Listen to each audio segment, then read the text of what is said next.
আমি তো দেখি না শেখ হাসিনা আপনার কোনো অনুশোচনা করেছেন বা করবেন। তো সেটা না করে তিনি কিভাবে দেশে আসবেন? হ্যাঁ, সেটা যদি করেন তাহলে তার পক্ষে কিছু লোক দাঁড়িয়ে বলবে হ্যাঁ তাকে কিছুটা সময় দেওয়া উচিত, চট করে তাকে লটকিয়ে দিও না, ফাঁসিতে ঝুলিয়ে দিও না, হয়তো বলতে পারে।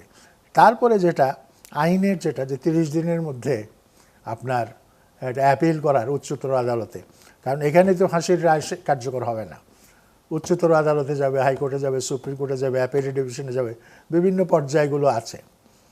তো সেই পর্যায়গুলো একদিক থেকে বিলম্ব হওয়ায় শেষ হয়ে গেছে, আবার অন্য দিক থেকে এটা নিয়েও একটা আইনি লড়াই হতে পারে যে এই বিশেষ পরিস্থিতিতে আমার পক্ষে আবেদন করা সম্ভব ছিল না বলেই আমি আবেদন করতে পারি নাই, আমাকে সুযোগ দেওয়া হোক, আমাকে আর একটু বিচারের কষ্টি পাথরে যাচাই বাছাই করে দেখা হোক। তো যাই হোক, সব মিলিয়ে আমি মনে করি শেখ হাসিনার পক্ষে ফিরে আসাটা সত্যি কঠিন হবে। আবার সে ফিরে আসলে উনি যেই প্রকৃতির মানুষ, তিনি কিন্তু যদি মুক্ত থাকেন, জেলে থাকলে ভিন্ন কথা, মুক্ত থাকেন তাহলে কিন্তু যথেষ্ট ধরনের law and order problem create করতে পারেন। সেটার ব্যাপারেও সরকারকে সাবধান থাকতে হবে। স্যার, আপনি তৃতীয় পক্ষ সুযোগ নেবার একটা আশঙ্কার কথা বলছিলেন। আমরা রিসেন্টলি দেখলাম যে ভারতের লোকসভার পররাষ্ট্র বিষয়ক সংসদীয় স্থায়ী কমিটি বাংলাদেশকে নিয়ে একটি প্রতিবেদন দিয়েছে, যেখানে বাংলাদেশের অবস্থানকে অত্যন্ত গুরুত্বপূর্ণ বলছে। তারা বলছে যে বাংলাদেশ যে বারবার শেখ হাসিনাকে ফেরত চাইছে সেই প্রস্তাবটাও তারা বিবেচনায় করছে, এবং একই সাথে বলেছে যে শেখ হাসিনাকে ভারতীয় ভূখণ্ড ব্যবহার করে তাকে কোনো রাজনৈতিক কর্মকাণ্ড চালানোর অনুমতি দেওয়া হয়নি। যদিও আমরা দেখেছি Sheikh Hasina recently Reuters interview দিয়েছেন, তিনি তার নেতাকর্মীদের সাথে যোগাযোগ রাখছেন, এবং একটি ঘোষণা তো স্যার আপনি জানেন যে তিনি ডিসেম্বরে দেশে ফিরে আত্মসমর্পণ করতে যাচ্ছে। সরকার বলছে আসলেই গ্রেফতার হবে। তার কি ফিরে আসার কোনো সম্ভাবনা স্যার আপনি দেখেন? কঠিন প্রশ্ন। এখন ভারত সরকার সংসদে যে কথা বলেছে, জি, সেইটা এর পেছনে আন্তর্জাতিক চাপ আছে, বিশেষ করে আমার মনে হয় মার্কিন যুক্তরাষ্ট্রের একটা চাপ আছে। আচ্ছা। আর এছাড়া তার দেশের ভেতরেও কিছু চাপ থাকতে পারে। আর আমাদের বাংলাদেশের তরফ থেকে তো চাপ আছেই। আজকের উপমহাদেশে ভারতের অবস্থাটা কি? ভারত কিন্তু উপমহাদেশের চারদিকের দেশ থেকে বিচ্ছিন্ন অবস্থায় আছে, এবং একমাত্র ঘনিষ্ঠ আপনার সম্পর্ক ছিল বাংলাদেশের সঙ্গে, এবং এটা ঘনিষ্ঠের চাইতেও ঘনিষ্ঠ ছিল। সেটা শেষ হয়ে গেছে, বা সেটাতে একটা ভাঙন ধরেছে আপনার 24-এর গণ অভ্যুত্থানে, 5 আগস্টের পর।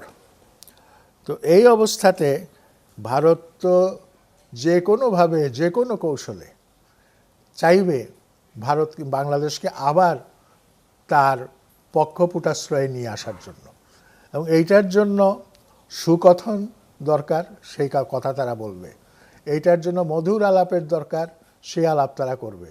আবার এটার জন্য যে তলে তলে নানান ধরনের মানে কি বলে কনস্পিরেসি করা, ষড়যন্ত্র করা, সেটা তারা করবে।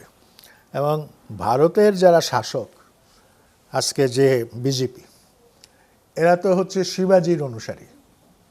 এখন শিবাজির ইতিহাসটা কি?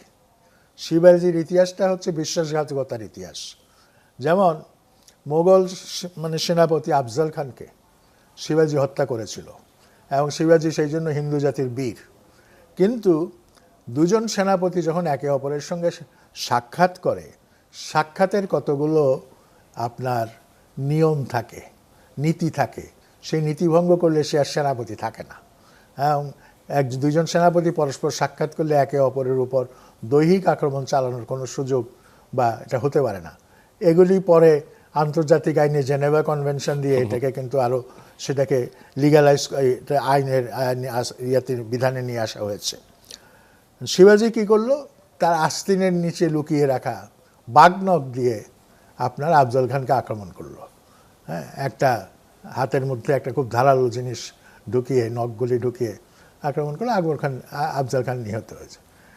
তো এখন ভারতের আস্তিনের নিচে কোন বাঘনখ আছে, যেই বাঘনখ দিয়ে আমাদের বাংলাদেশকে ঘায়েল করতে তারা চেষ্টা করবে না? এইটা তো চিন্তা করতে, একটু ভাবতে একটু কষ্ট হয়। তো আমি এই কথা বলার জন্য দুঃখিত যে একটা প্রতিবেশী রাষ্ট্র আমাকে বাগনদ দিয়ে হত্যা করবে বা ঘায়েল করবে, এটা ভাবতেও খারাপ লাগে, কিন্তু ঘটনা তো তাই ঘটেছে।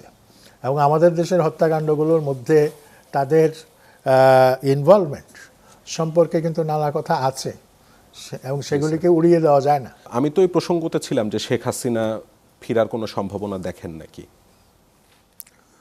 শেখ হাসিনার তো যথেষ্ট বয়স হয়েছে, আর তার দলের অবস্থা এখন যা, তার দলের প্রথম কাতারের নেতারা প্রায় সবাই বাংলাদেশের বাইরে, কেউ একটা অংশ ভারতে, আরেকটা অংশ ইউরোপের বিভিন্ন দেশে বা আমেরিকা।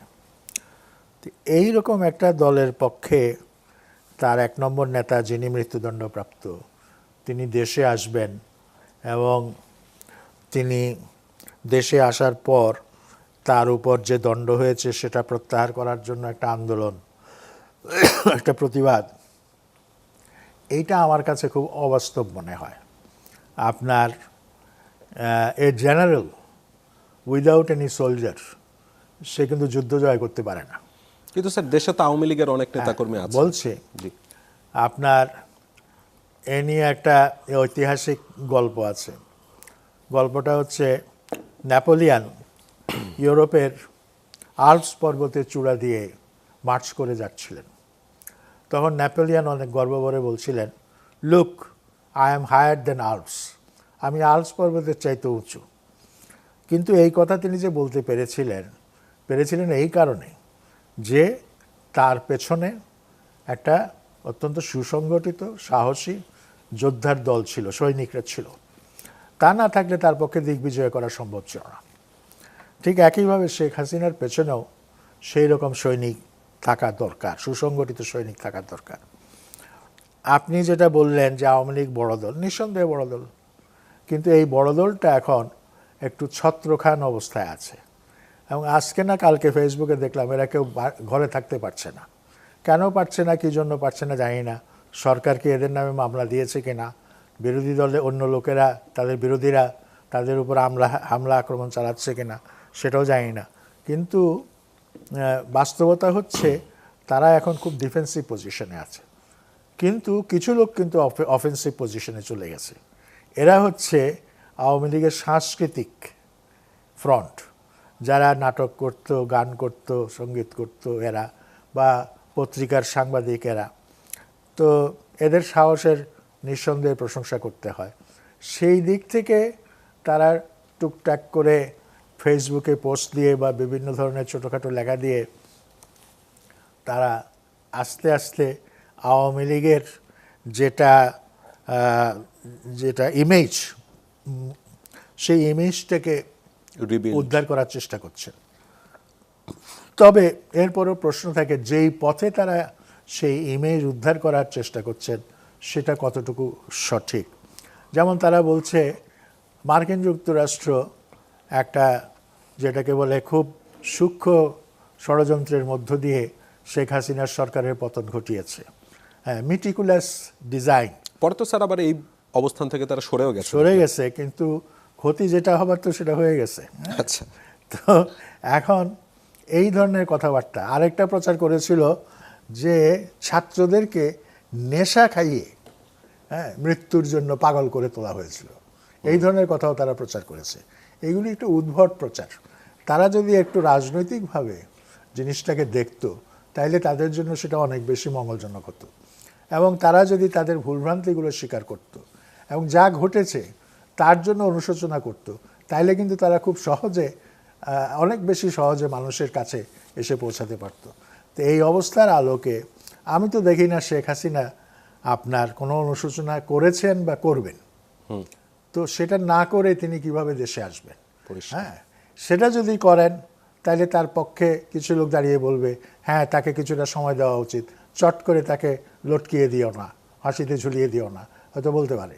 তারপরে যেটা আইনের, যেটা যে 30 দিনের মধ্যে আপনার এটা অ্যাপিল করার উচ্চতর আদালতে, কারণ এখানে তো ফাঁসির রায় কার্যকর হবে না, উচ্চতর আদালতে যাবে, হাইকোর্টে যাবে, সুপ্রিম কোর্টে যাবে, অ্যাপিলেট ডিভিশনে যাবে, বিভিন্ন পর্যায়গুলো আছে। তো সেই পর্যায়গুলো একদিক থেকে বিলম্ব হওয়ায় শেষ হয়ে গেছে, আবার অন্য দিক থেকে এটা নিয়েও একটা আইনি লড়াই হতে পারে যে এই বিশেষ পরিস্থিতিতে আমার পক্ষে আবেদন করা সম্ভব ছিল না বলেই আমি আবেদন করতে পারি নাই, আমাকে সুযোগ দেওয়া হোক, আমাকে আর একটু বিচারের কষ্টি পাথরে যাচাই বাছাই করে দেখা হোক। তো যাই হোক, সব মিলিয়ে আমি মনে করি শেখ হাসিনার পক্ষে ফিরে আসাটা সত্যি কঠিন হবে।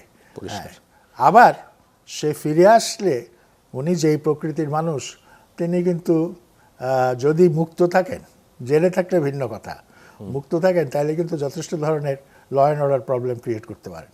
সেটার ব্যাপারেও